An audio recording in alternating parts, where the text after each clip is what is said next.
எல்லோருக்கும் வணக்கம். இந்த புத்தாண்டில் உங்கள் எல்லோரும் சந்திக்கிறதுல ரொம்ப மகிழ்ச்சி.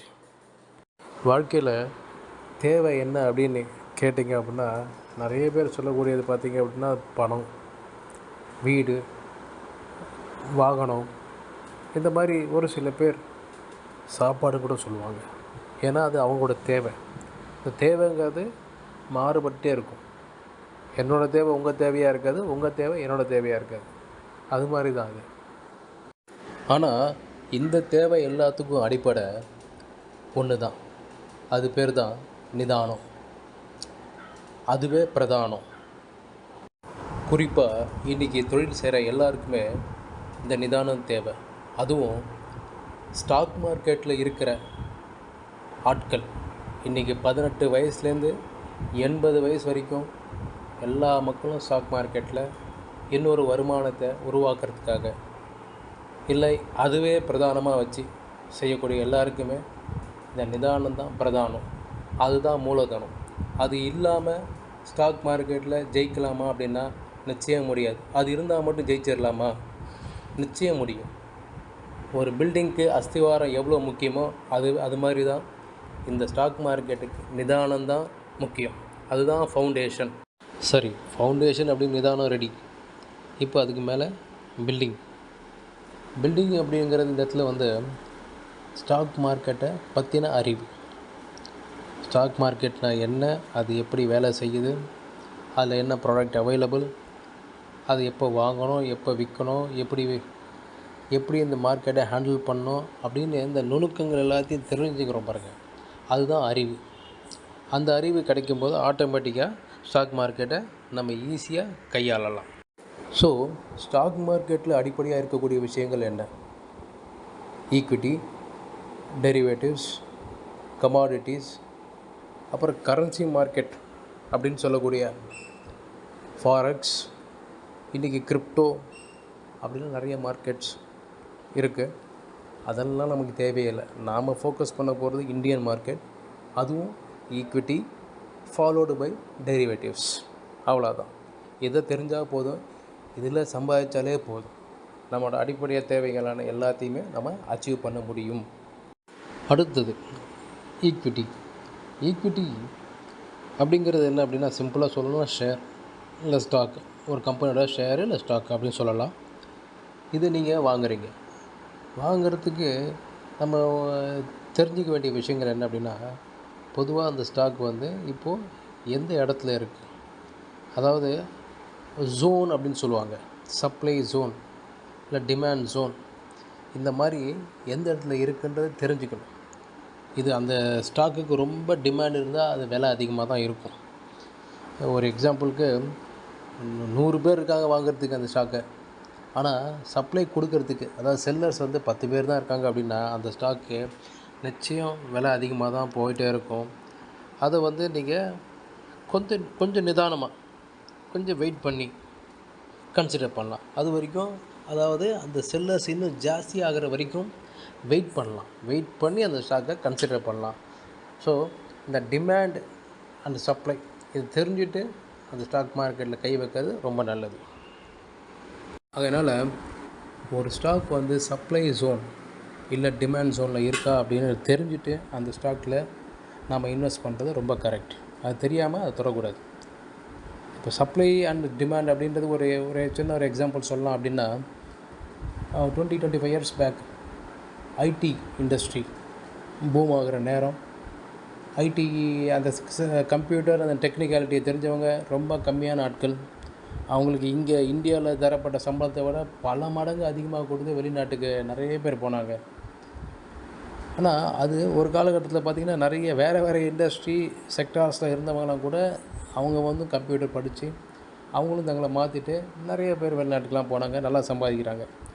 ஆனால் இன்றைக்கி இருக்கிற நிலைமையை பார்த்திங்க அப்படின்னா, இன்றைக்கி அதே மாதிரி டிமாண்டு இல்லையா?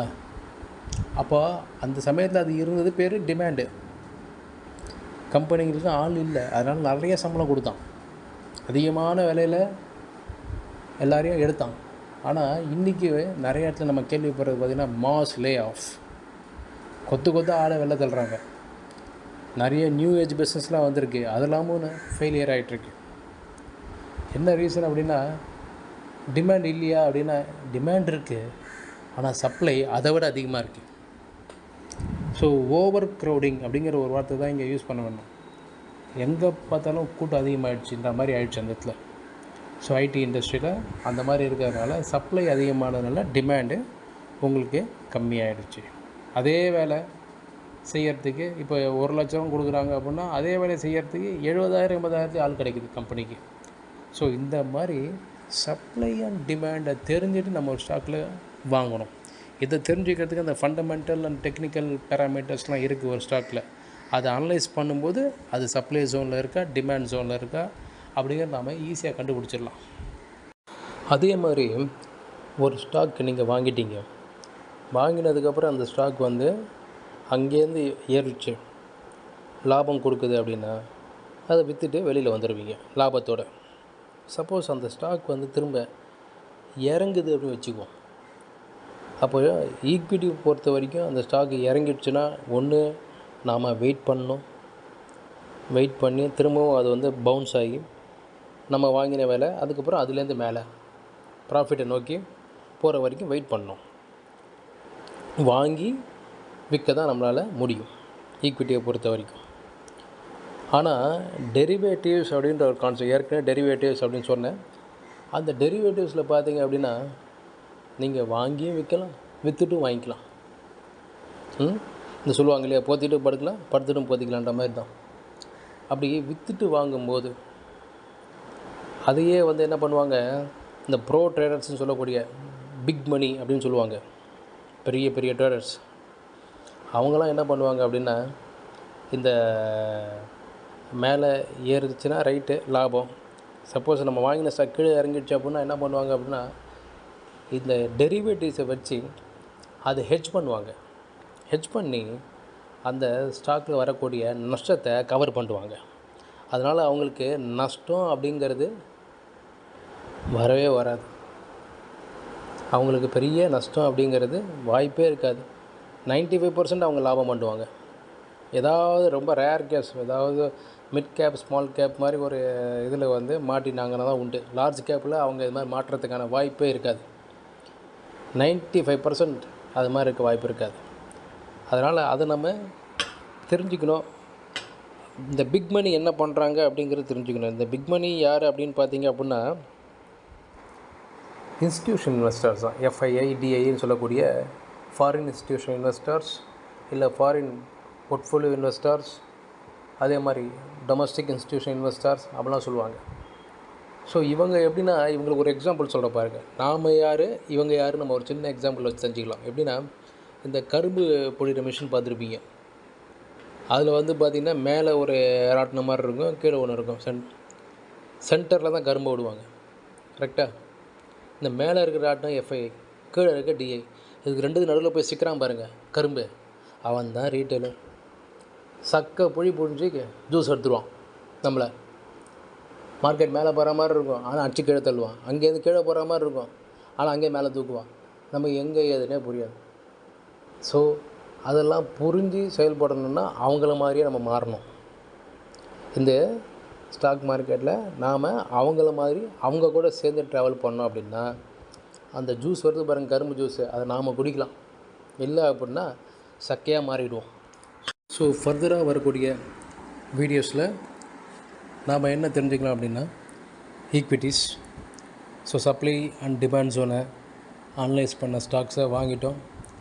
சப்போஸ் நம்மளோட வியூக்கு எதிராக அது போயிடுச்சு அப்படின்னா அதை எப்படி வந்து ஹேண்டில் பண்ணுறது, அதை எப்படி ஹேண்டில் பண்ணுறதுனா டெரிவேட்டிவ்ஸ் வச்சு தான் ஹேண்டில் பண்ணணும். ஸோ டெரிவேட்டிவ்ஸில்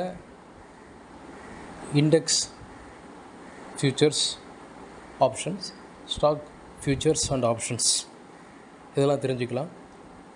ஸ்ட்ராட்டஜிஸ், எந்தெந்த மாதிரி ஸ்ட்ராட்டஜியில் மார்க்கெட் எந்த பக்கம் போனாலும் நமக்கு லாபம் வரா மாதிரி நிறைய ஸ்ட்ராட்டஜிகள் உண்டு.